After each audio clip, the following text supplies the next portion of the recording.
Welcome to Warrnambool Mathematicians. Today we are doing expanded form multiplication. So for that, we're going to do a single digit first. Let's choose an ugly one like 7. 7 groups of, let's see what we got here. The dice will determine it. That way you know I'm not mocking it up. It's just whatever the dice roll. Unless the dice are too easy is always my caveat. Yeah, 75's all right. 7 groups of 75. Let's do maybe one more place value in there, make it a bit harder. 7 groups of 275. All right, I'll accept that. Okay, so estimate first. I'm going to round it to 300, round it up and expect less. So 7 groups of 300, roughly 2,100 I'm expecting.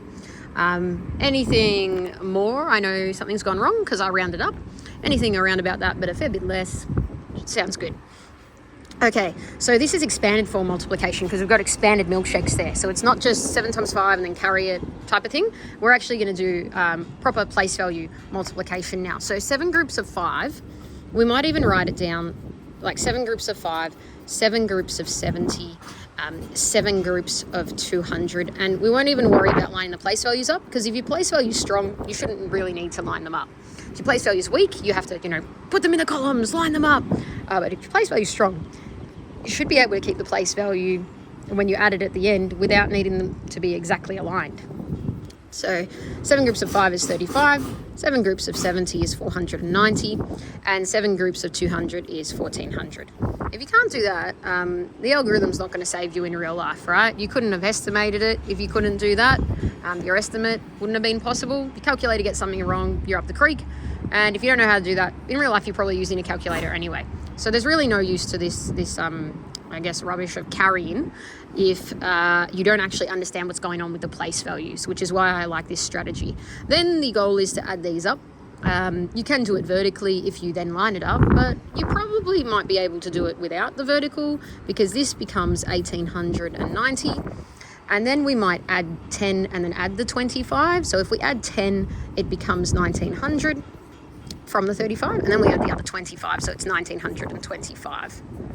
And solved. Let's do it the traditional method. And I'll show you a few other methods too. You can choose your preferred. 7 times 5 is 35, so you can rename the 3 tens and put the 5 down. 7 groups of 7 is 49, plus the 3 is 52. So you put the 2, and then you got the 5. See, this is like a lot of work in memory in this, whereas this was sort of step by step.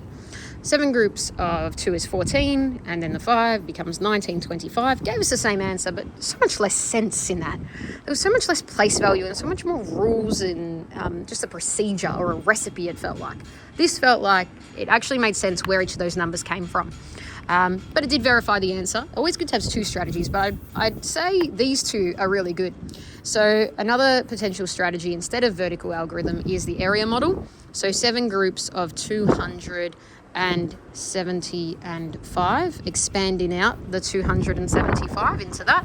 7 groups of 5 is 35. 7 groups of 70 is 490. 7 groups of 200 is 1400. You can see the connection between the 2, can't you? It's just a different way of setting up the expanded method into an area model. Then you add those up again. You can add them up in any way you prefer. You might do this one first this time, so that's 525, and then add it to the 1400 is 1925. I don't like people to, train the students to do this because it's just, again, reliance on an algorithm without real place value behind it. Because if you have to line it up like that, your place value and your number sense is potentially weak if you need to rely on that rather than a strategy, something like that or something like that for the addition.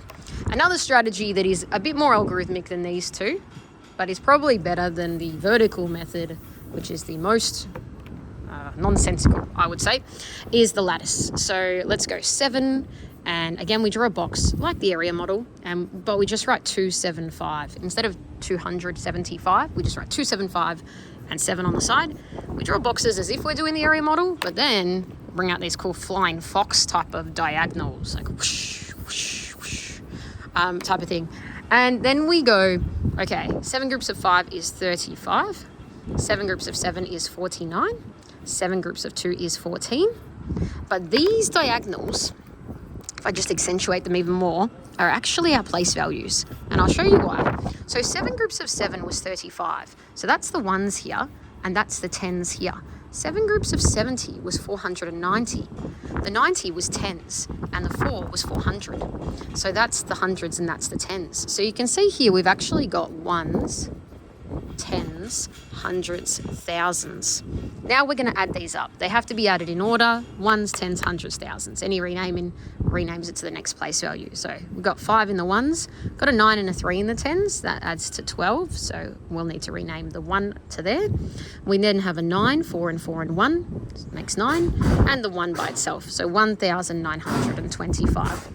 There we have it, 4 different methods for multiplication in 5 minutes flat, or almost 6 minutes now, plus an estimate that was a little bit above, so we know it's roughly right. Estimates are allowed to be a bit off in multiplication, especially if we round at 25 up.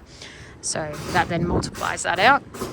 Could have just done times it by 10 and take away 3 groups as well, because anything times 7 you can times by 10 and take away 3 groups. So you could have done 2,750, take away 275, take away 275, take away 275, or 3 groups of 275, which is 600, 210 and 15, which then becomes 825 taken away from that, which makes that. So you've got so many strategies. Could do times it by 5 and add a double as well. So times 7 can always be times 5 plus a double. So if you times it by 5, times it by 10 and then half it, right? So 2,750, that's times it by 10. Half that, it's a little bit of a hard one, but let's work through it. So we've now got 1,350, so 1,350 plus a 25, so 1,375. So that's the times 5 answer. But then we need to add 2 groups of 275. So 275, 275, well, that just becomes 250 doubled, which is 500, plus the extra 25, which is 50. So we're adding 550. So then we go, what is that? 1375 plus 550. Well, plus 500 gets us to 1875, and then plus a 50 means 1925. Apologies, I went quite fast then, but they're just multiplicative strategies. You can times by 10 and take away 3 groups for times 7, times it by 5, by times it by 10 half in it, and then add a double to make the times 7. So that's 6 strategies now in 8 minutes to solve the one multiplication, and I think every single one of those beats the strategy we were shown, the only strategy we were shown, which is that vertical algorithm.